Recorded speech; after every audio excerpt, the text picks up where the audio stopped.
नांदेड़ में बीजेपी की जानिब से 22 नवंबर को धरना।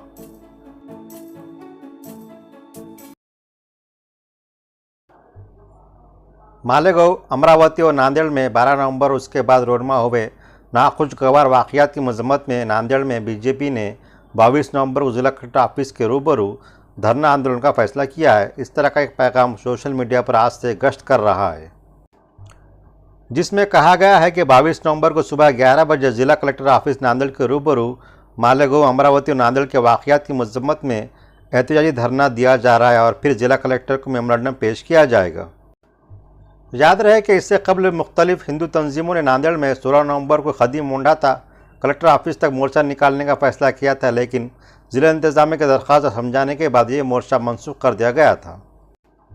लेकिन अब फिर एक बार सोशल मीडिया पर 22 नवंबर के धरने आंदोलन का पैगाम वायरल हो रहा है, जिसमें कितनी हकीकत है ये फ़िलहाल तो नहीं मालूम, और क्या ज़िला इंतज़ामिया धरना आंदोलन के लिए बीजेपी को इजाज़त दी है इसकी भी फ़िलहाल कोई इत्तला नहीं है।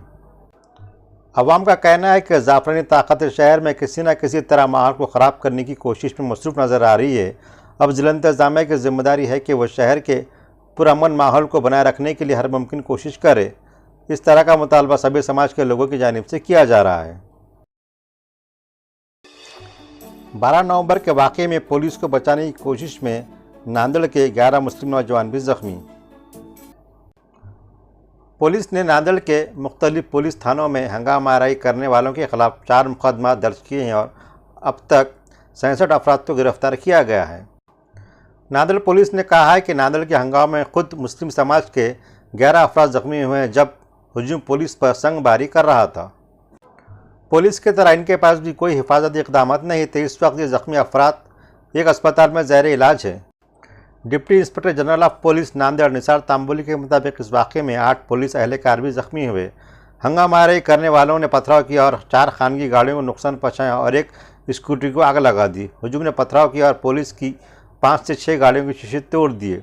तशद्दुद से तकरीबन 2 लाख की निजी इमलाक और पुलिस की तकरीबन 1 लाख रुपये की इमलाक का नुकसान हुआ है। ताज़ा तरीन खबरों के लिए वरक़त ताज़ा यूट्यूब चैनल को सब्सक्राइब करें। शुक्रिया।